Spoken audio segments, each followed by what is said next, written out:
तो hi friends, welcome है आप सभी का। नमस्कार, जोहार, सत श्री अकाल, आदाब, गुड मॉर्निंग, एवरीथिंग। तो चलिए शुरू करते हैं। आज का हमारा टॉपिक है Hindi BA semester 2 major paper 2, जिसमें आपको पढ़ना क्या है, हिंदी साहित्य का इतिहास, रीतिकाल एवं आधुनिक काल। ठीक है। स्पेशली बात करें तो ये जो है आपको काम देगा कौन कौन यूनिवर्सिटी में, खास करके 3 यूनिवर्सिटी, इसके अलावा ऑल ओवर इंडिया में काम देगा। बट झारखंड के 3 यूनिवर्सिटी जैसे कि आरयू हो गया, एनपीयू हो गया नीलांबर पीताम्बर यूनिवर्सिटी, और आपका काम देगा एसकेएमयू दुमका में। ठीक है, सिद्धू कानू मुर्मू यूनिवर्सिटी दुमका। ये 3 यूनिवर्सिटी का स्पेशली है। बाकी जिनका भी सिलेबस मैच करता है, हिंदी साहित्य का इतिहास, रीतिकाल से आधुनिक काल पढ़ना है, उन सभी के काम देगा। ठीक है, चलिए देखते हैं। यहाँ पे मैं आपको सॉफ्ट फॉर्म में गेस्ट पेपर दे रहा हूँ, और केवल most important guest paper with question paper. ठीक है, ये 23-27 सेशन नीलांबर पीताम्बर यूनिवर्सिटी एसकेएमयू दुमका यूनिवर्सिटी के द्वारा पूछा हुआ क्वेश्चन पेपर है। ठीक है, सिद्धू कानू मुर्मू यूनिवर्सिटी दुमका के द्वारा 23-27 सेशन में पूछा गया क्वेश्चन पेपर है। ठीक है, और आपका रांची यूनिवर्सिटी का भी एग्ज़ाम चल रहा है, फ्यूचर में और भी चलेगा, जिनका भी एग्ज़ाम सबके काम में आएगा। यूजी सेमेस्टर 2 2024 का पूछा हुआ क्वेश्चन पेपर, और इसके साथ ही मैं आपको 26 पेज का पीडीएफ दूंगा, सब फ्री में। ठीक है, इतना कोई गेस्ट पेपर वाला भी आपको नहीं देगा जितना मैं आपको फ्री में प्रोवाइड कर दूंगा। ठीक है, ताकि किसी को कोई प्रॉब्लम ना हो। Full mark 75, timing 3 hour. चलिए सबसे पहले हम लोग क्वेश्चन पेपर को देखेंगे, उसके बाद हम लोग इंपॉर्टेंट क्वेश्चन आंसर बताएंगे।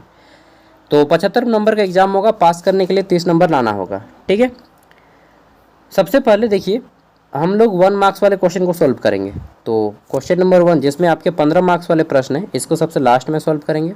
ठीक है, और क्वेश्चन नंबर 3 जो कि इस पेपर का अंतिम प्रश्न है। ठीक है, इसमें 1 मार्क्स वाले हैं। तो सबसे पहले 1 मार्क्स वाले को देखा जाए।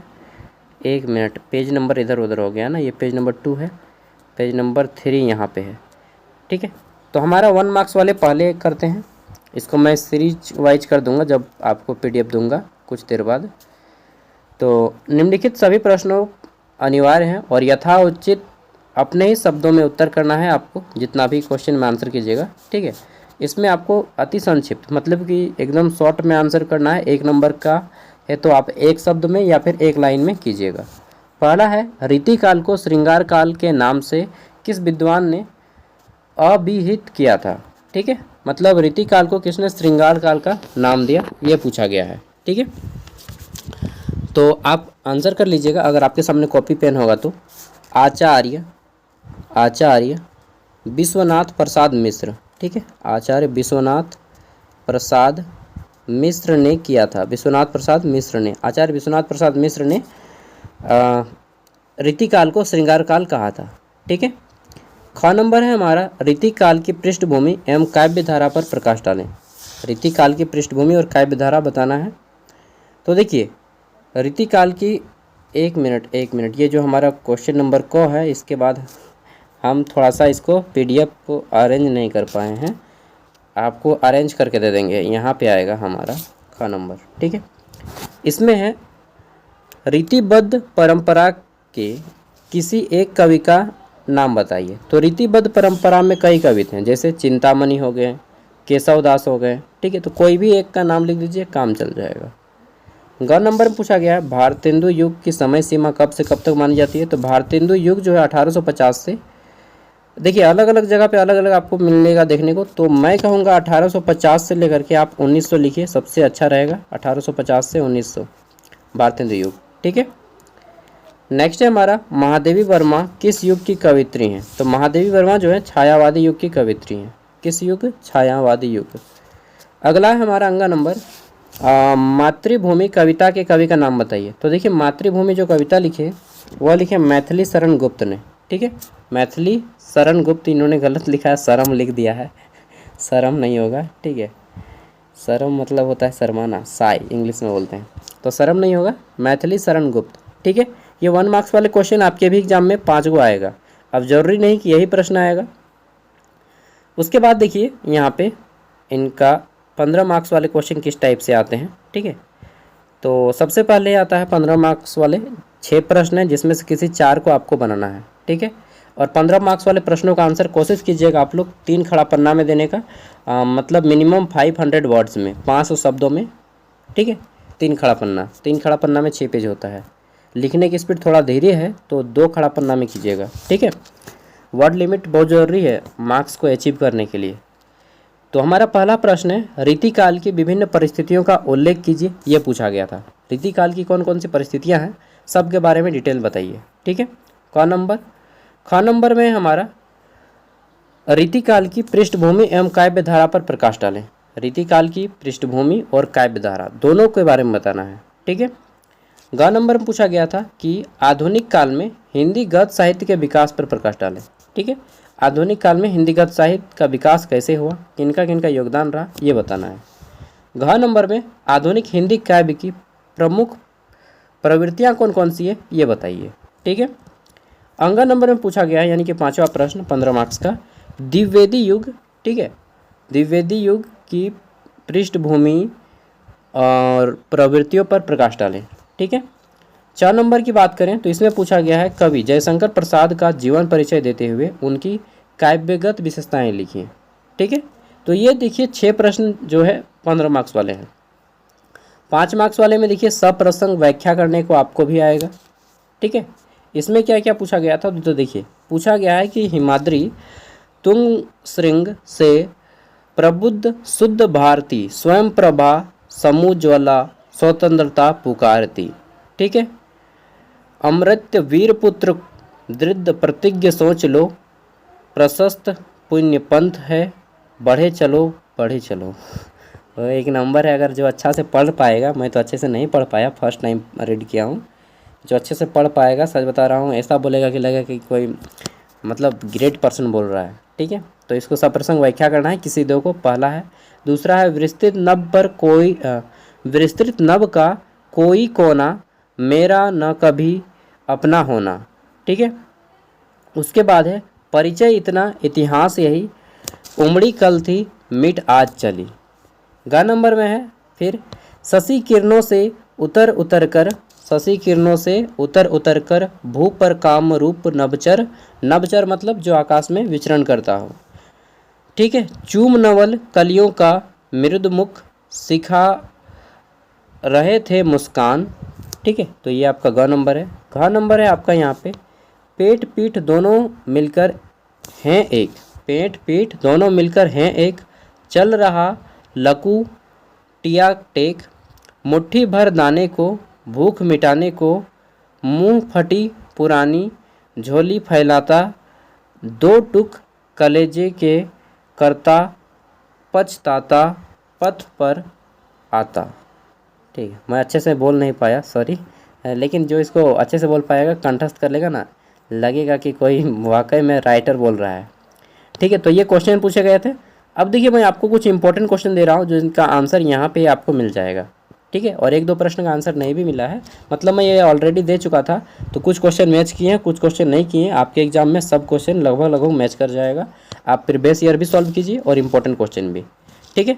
सेमेस्टर 2 मेजर पेपर 2 पहला प्रश्न है हमारा यहाँ पे, रीतिकाल का नामकरण और समय सीमा के बारे में बताया गया है, ठीक है। तो समय सीमा से एक क्वेश्चन आया था, ठीक है।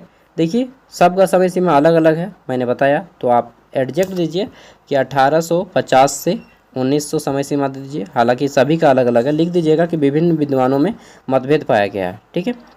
तो पहला प्रश्न क्या है, रीतिकाल का नामकरण और काल सीमा क्या है, ठीक है, यह पहला प्रश्न। दूसरा प्रश्न, आधुनिक हिंदी गद्य साहित्य की पृष्ठभूमि क्या है, ये बताइए, दूसरा प्रश्न। थर्ड प्रश्न है हमारा तीसरा, जिसमें पूछा गया है भारतेंदु युग तथा द्विवेदी युग का संक्षिप्त वर्णन करें, ठीक है। भारतेंदु युग का भी पूछ सकता है कि केवल भारतेंदु युग का संक्षिप्त परिचय करें या फिर द्विवेदी युग का संक्षिप्त परिचय करें। मैंने दोनों को एक साथ लिख दिया है ताकि आपको एक ही प्रश्न में दोनों का आंसर मिल जाए। यहाँ पे देखिए अगला है, रीतिकालीन काव्य धारा की प्रवृत्तियों का उल्लेख करते हुए उसकी विशेषताओं को लिखें। यहाँ पे सीधा क्वेश्चन ये भी आ सकता है कि रीतिकालीन काव्य धारा की व्याख्या करें, या फिर ये भी आ सकता है कि रीतिकालीन काव्य धारा की विशेषताओं पर प्रकाश डालें। मैंने दो क्वेश्चन एक साथ अटैच किए हैं, देख रहे हैं ना, ठीक है। और इसका आंसर यहाँ पे आपको मिल जाएगा। नेक्स्ट है यहाँ पे पांचवा प्रश्न, ओनली 10 क्वेश्चन। मेरा सिद्धांत है कि मैं 10 प्रश्न दूंगा और उसी से आपको भेंट करवा दूंगा, मतलब क्वेश्चन भेंट जाएगा। अगला है भूषण को रीतिकाल का कवि क्यों माना जाता है? अपने उत्तर की पुष्टि उदाहरण के सहित बोलिए। ठीक है, रीतिकाल में भूषण को क्यों कवि माना जाता है, क्या स्थान दिया गया है, ठीक है, इनका क्या योगदान है, इन सबको बताना है। ठीक है। छठा प्रश्न, आधुनिक काल की समसामयिक परिस्थितियों पर प्रकाश डालते हुए इस कथन की सार्थकता प्रमाणित कीजिए कि यह काल विविधमुखी विकास की अभिव्यंजना करता है। ठीक है, तो रीतिकाल के संबंध में है और आधुनिक काल के संबंध में है। क्या क्या सामाजिक परिवर्तन हुए, क्या आर्थिक परिवर्तन हुआ, क्या राजनीतिक परिवर्तन हुआ, क्या सांस्कृतिक परिवर्तन हुआ, वैज्ञानिक सोच कहाँ तक आया, और अंत में निष्कर्ष दीजिएगा इस प्रश्न को सॉल्व करने के लिए। 7 नंबर प्रश्न इसमें है कि हिंदी गद्य के विकास में भारतेंदु युग तथा द्विवेदी युग का महत्व बताइए। यहाँ पे आपको केवल ये भी पूछ सकता है कि हिंदी गद्य के विकास में भारतेंदु युग का महत्व बताइए, या फिर ये भी पूछ सकता है कि द्विवेदी युग का हिंदी गद्य के विकास में क्या योगदान है। जैसे कि एक प्रश्न आया भी है वहाँ पे प्रीवियस ईयर में, उसमें द्विवेदी युग के बारे में पूछा गया कि द्विवेदी युग की गद्य में विकास बताइए। तो हो सकता है आपको भारतेंदु पूछ ले या द्विवेदी पूछ ले, दोनों पढ़िए, इतना पढ़िए काफ़ी है आपके लिए। ठीक है, सब कुछ फ्री में दे रहा हूँ, अपने दोस्तों के साथ भी शेयर कीजिएगा इस वीडियो को। ठीक है, और गेस्ट पेपर भी, दोनों गेस्ट पेपर आपको वीडियो का डिस्क्रिप्शन में दे दिया जाएगा फ्री में। मैं पढ़ाने का कभी पैसा नहीं लूँगा, और आप लोग को कोशिश करूँगा सेमेस्टर 4 में है ना, सेमेस्टर 3 में आप लोग को ऑल PDF मिल जाएगा, क्योंकि आप लोग के जो पहले वाले हैं 22-26 सेशन, उनका ऑलरेडी सब वीडियो अपलोड है। तो आप लोग को भी सेमेस्टर 2, 3 मतलब आप लोग को तो हर वीडियो मिलेगा, क्योंकि उन लोग का पढ़ाते जाएंगे तो आप लोग को हेल्प होते जाएगा। ऐसा होता है ना कि घर में 2 बच्चा रहता है, बड़ा बच्चा एक छोटा बच्चा, तो जो बड़ा भाई रहता है ना उसका छोटा भाई सब कपड़ा सब पहनते जाता है, जूता चप्पल जितना बचता है सब पहनते जाता है, इसका वाला बड़ा का सब छोटा पुराना सब पहनते जाता है। ठीक है, उसी तरह से कि जितना भी पुराना होता जाएगा क्वेश्चन पेपर और क्वेश्चन आप लोग को सब मिलता जाएगा। ठीक है, तो आप लोग को ख़रीदने का ज़्यादा ज़रूरत नहीं है, जैसे छोटा भाई को ख़रीदने की ज़रूरत नहीं पड़ता है, या छोटी बहन को, बड़ी बहन या बड़ा भाई वाला ही छोटा पहनता है ना। तो हमारा 8वां क्वेश्चन है कि छायावाद की व्याख्या करते हुए आधुनिक हिंदी काव्य में उसके विकास पर प्रकाश डालें। ठीक है, या निबंध लिखें, कुछ भी कर सकता है, या वर्णन करें। ठीक है, क्वेश्चन का आपको आंसर सेम करना है। छायावाद की व्याख्या करते हुए आधुनिक हिंदी काव्य में उसके महत्व बताना है। ठीक है, 8 नंबर हो गया। 9 नंबर में यहाँ पे क्या पूछा गया है कि छायावाद के निर्धारित कवि में सर्वाधिक प्रिय कवि आपको कौन है, ये आपको अपने मत से बताना है। ठीक है, ये मैं आपको अपना इंटरेस्टिंग क्वेश्चन दे दिया हूँ, अब पढ़ लीजिएगा, और आपको अगर पसंद आए तो आप अपना कोई निष्कर्ष निकालिएगा। अंतिम प्रश्न है, आपके पाठ्यक्रम में शामिल किसी एक कविता का भावार्थ लिखिए। तो कोई एक पूछ सकता है आपको। ठीक है, यहाँ पे देखिए, मैं सभी का आपको करना है, वो आपके मन से है कि किसी एक कविता का भावार्थ लिखिए। ठीक है, जैसे कि 5 मार्क्स में आता है, 4 को दे दिया है, तो किसी एक का आएगा आपको। और यहाँ पे ये याद कर लीजिएगा, जैसे भारतेंदु, गंगा वर्णन। ठीक है, कौन किसने क्या लिखा है ये याद कर लीजिएगा, 1 मार्क्स में आएगा। मैथिली शरण गुप्त, मातृभूमि, जैसे कि पूछा गया था ना कि मातृभूमि किन के द्वारा लिखा गया है, तो मैथिली शरण गुप्त 1 मार्क्स वाले में डेफिनेटली यहाँ से 1 मार्क्स वाला भिड़ेगा। ठीक है, जयशंकर प्रसाद। ठीक है, हिमाद्री तुंग श्रृंगा से, भीति भिवारी जागरी, कोई एक आ सकता है, निराला, भिक्षुक, भारती वंदना। ठीक है, और पंत, प्रथम रश्मि, नौका विहार, ताज, कोई एक आ सकता है। ठीक है, उसके बाद ये 6ठा नंबर होगा, मैंने 7वां कर दिया है, माधवी वर्मा का मैं नीर भरी दुख की बदली, मधुर मधुर मेरे दीपक जल, ये इनमें से कोई एक आ सकता है। ठीक है, चलिए, मैंने MA किया है पब्लिक एडमिनिस्ट्रेशन, बट सोच रहा हूँ कि मैं MA हिंदी कर लूँ, क्योंकि मुझे हिंदी बहुत प्रिय है।